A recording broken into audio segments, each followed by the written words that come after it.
तो चलिए देखते हैं कि 2026 में दुनिया की इकोनॉमी कैसी दिखने वाली है। जो डेटा सामने आ रहा है वो दुनिया को साफ साफ दो हिस्सों में बांट रहा है। एक तरफ है एडवांस्ड इकोनॉमीज जिनकी ग्रोथ काफी धीमी रहने का अनुमान है, और दूसरी तरफ हैं उभरते बाजार जो करीब 3 गुना तेजी से बढ़ने वाले हैं। अब इसी फर्क की वजह से दुनिया भर में इन्वेस्टमेंट का नक्शा बदल रहा है। तो सवाल ये है कि उभरते बाजारों में आखिर ये ग्रोथ आ कहां से रही है?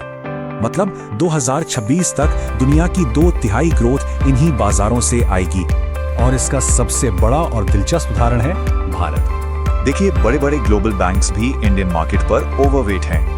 ब्रोकरेज हाउसेस तो 23% तक के बड़े गेन्स की उम्मीद कर रहे हैं। लेकिन इस सब अच्छे माहौल के बीच रिटेल इन्वेस्टर्स को लेकर एक अजीब पहेली सामने आ रही है।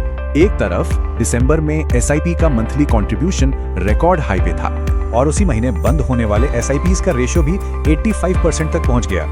इसका मतलब जितने नए एसआईपीज शुरू हुए उससे कहीं ज्यादा बंद हो गए। लगता है इन्वेस्टर्स लॉन्ग टर्म में तो बुलिश हैं, पर शॉर्ट टर्म में प्रॉफिट बुकिंग कर रहे हैं। लेकिन जरा रुकिए, इस पूरी ग्रोथ स्टोरी में कुछ बड़े ग्लोबल रिस्क्स भी हैं।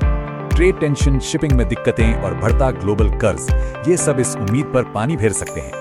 यही सबसे बड़ी चुनौती है, मौके और खतरे दोनों को एक साथ संभालना। तो सवाल ये है कि इस बटी हुई दुनिया में क्या स्ट्रैटेजिक फुर्ती ही सबसे बड़ा एसेट होगी? इस समय भारत की जीडीपी ग्रोथ दुनिया में सबसे ज्यादा है। कमेंट में बताइए कि क्या यह एक सही मौका है 2026 में भारत की ग्रोथ में भागीदार बनने